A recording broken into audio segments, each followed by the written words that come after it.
ઠાકોર સમાજનું બંધારણ ઘડાયું અને બંધારણમાં ડીજેનો મુદ્દો જે સમગ્ર ગુજરાતમાં ચર્ચામાં આવ્યો, જેના કારણે સમગ્ર ગુજરાતમાં ઠાકોર સમાજ અને કલાકારો તે બંને વચ્ચે ફાંટા પડી ગયા અને તે બંને વચ્ચે ખૂબ જ અત્યારે વિરોધ જોવા મળે છે। પરંતુ આ બધાની વચ્ચે ઠાકોર સમાજની અંદર એક બેઠક થઈ હતી, જેમાં પૂર્વ ધારાસભ્ય અને અત્યારે ઠાકોર સમાજના આગેવાન ચંદનજી ઠાકોરનું ડીજે મુદ્દે એક વિસ્ફોટક નિવેદન સામે આવ્યું છે। તેમણે શું કહ્યું છે તેની વિગતે ચર્ચા કરીશું। નમસ્કાર, હું છું પ્રથમ મોદી, આપ જોઈ રહ્યા છો નિર્ભય ન્યૂઝ। બનાસકાંઠામાં થોડા સમય પહેલા 16 મુદ્દાઓને આવરી લેતું ઠાકોર સમાજનું એક બંધારણ ઘડાયું, જે બંધારણમાં આપણે જોયું કે જે કેટલાક કલાકારો હતા તે બંધારણનો તેમણે નિયમ તોડ્યા, જે કારણે તેમને 1 વર્ષ માટે સમાજની બહાર કરી દેવામાં આવ્યા। જે ગબ્બર ઠાકોર હતા અને અર્જુન ઠાકોર હતા, તેમને પોતાના લગ્ન પ્રસંગમાં તે ડીજે વગાડ્યું, જેના કારણે સમગ્ર ગુજરાતનું રાજકારણ જે છે ગરમાઈ ગયું। લોકો એક તરફ કહેવા લાગ્યા છે બંધારણ ઘડાયું છે તો તેનું ઉલ્લંઘન શા માટે કરવામાં આવે છે, જે આગેવાનો એટલા મહેનતથી બંધારણ ઘડ્યું છે, જે ઠાકોર સમાજના વિકાસ માટે આ બંધારણ ઘડાયું છે। પરંતુ આ બધાની વચ્ચે હવે બેચરાજી ખાતે એક ઠાકોર સમાજની બેઠક મળી હતી, જેમાં ચંદનજી ઠાકોરે ડીજેના મુદ્દે અત્યારે એક વિસ્ફોટક નિવેદન તેમનું સામે આવ્યું છે। તેમણે શું કહ્યું છે પહેલા તે સાંભળી લઈએ। ત્યાં ડીજેની વ્યાખ્યા સમજાવું। ડીજે એટલા માટે ત્યાં સ્વતંત્ર બંધ કર્યું છે, ડીજેનો વિવાદ સમગ્ર ગુજરાતમાં ચાલ્યો, ટીવી મીડિયામાં ચાલ્યો, ખૂબ વધારે પડતું ચાલ્યું। એમાં અમારું બળદેવજીભાઈ, જ્ઞાનીબેન, અમે જયારે અમારા ઘેર કે બીજે ત્રીજે જયારે મળ્યા, કેશાજીભાઈ, સમગ્ર ટીમ જયારે મળી ત્યારે એક સર્વેમાં એવું આવ્યું હતું, કહું આ ડીજેમાં ખૂબ મોટા ભાગે અમે સર્વે કર્યું અને ઊંડાણપૂર્વક ગયા। એમાંથી એક તારણ નીકળ્યું કે રાતે તમે 2 વાગ્યા સુધી ડીજે વગાડો છો। આ વાત બરાબર ને?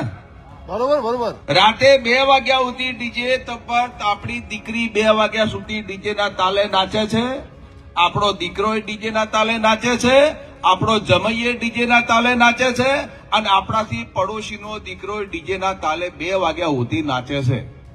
આ વાત બરાબર? બરોબર। એમાં ઘટના એવી ઘટે છે કે રાતે કોક દારૂડિયો દારૂ પી, કોઈ દીકરીનો જમાઈ દારૂ પી, કે બીજો ત્રીજો કોક દારૂ પીને બહાર પડે ની દીકરી નાચતી હોય, રાતે 1:30 વાગે એની ઓખ મળે, 4 દાણા ચેડ કોકની હંગાત ભાગી જાય। બરોબર છે, આ અમારું સર્વે છે સાહેબ। આ જ્ઞાનીબેન, બળદેવજી, ભરતજી, અમે બધા જયારે સર્વે કર્યા અને ખૂબ ઊંડાણપૂર્વક ચર્ચા વિચારણા કરીને આ ઠાકોરમાં ડીજેનો મુદ્દો અમે લાયા છે। અને દીકરીને નાહી જાય તો બરાબર, એને ભેગું થાય, ચલો। બીજું, આજે 2 છોકરાની માં ભાગી જાય એ કેટલા અંશે ખરાબ છે?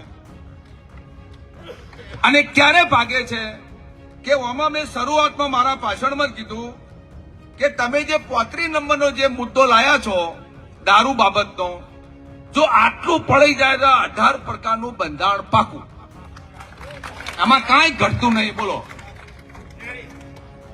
સાહેબ, બહુ વેદના થાય છે। હવાર દાડો ઉગે એટલે 5 ઠાકોરના ટોળા ઘેર આવીને બેસે છે કે સાહેબ અમારી દીકરી જતી રહી, અમારી દીકરાની વહુ જતી રહી, અને પોલીસ સ્ટેશન ફોન કરો। કંટાળી ગયા સાહેબ। એટલે આ બહુ જજાપતમાં પડ્યા કરતા જે શરૂઆતમાં જે બંધારણ જે વાંચન કરવામાં આવ્યું છે, કદાચ કોકને સાદું ડીજે ઘેર આવવું હોય ચોગન, વચ્ચે સાદું ડીજે મૂકીને જે પરિવાર એકલો દોઢિયા રાસ રમે એવું રાખો। ચંદનજી ઠાકોરનું કહેવું છે કે જે રાત્રે 2 વાગ્યા સુધી જે ડીજે વાગે છે તે ડીજેમાં છોકરા અને છોકરીઓ બંને નાચતા હોય છે, પરંતુ તે ડીજેમાં ક્યારેક કોઈ ત્યાં દારૂડિયો આવી પહોંચતો હોય છે ને જે પોતાની દીકરી હોય છે તેની સામું તે નજર મિલાવે છે અને તે બંને વચ્ચે પ્રેમ પ્રકરણ શરૂ થઈ જાય અને ત્યારે તે દીકરીને ભગાઈને લઈ જતો હોય છે, જેના કારણે ઠાકોર સમાજની દીકરી જે છે તે ભાગી જતી હોય છે। પરંતુ આ તો ઠીક હતું, પરંતુ કેટલીક પરિણીત મહિલાઓ પણ આ પ્રેમ જાળમાં ફસાઈ જતી હોય છે, જેના કારણે કેટલાય બધા ઘરો જે છે ઉજળી જતા હોય છે। તે માટે આગેવાનનું કહેવું છે કે આ બધા જ્ઞાનીબેન ઠાકોર હોય, અલ્પેશ ઠાકોર હોય, બધાને રાખીને એક આ બંધારણ ઘડવામાં આવ્યું છે અને બંધારણનો હેતુ જે ડીજેનો જે મુદ્દો છે તે સમાજના માટે લાભદાયક છે। જે ડીજે છે તે પ્રથા પ્રતિબંધ હોવો જોઈએ, તે મુદ્દો અત્યારે જે આ આગેવાનનું કહેવું છે। આ વિષયને લઈને તમારો શું અભિપ્રાય છે તેમને કમેન્ટ કરી ચોક્કસથી જણાવજો અને અમારી ચેનલ નિર્ભય ન્યૂઝને લાઇક, શેર અને સબસ્ક્રાઇબ કરવાનું ભૂલશો નહીં।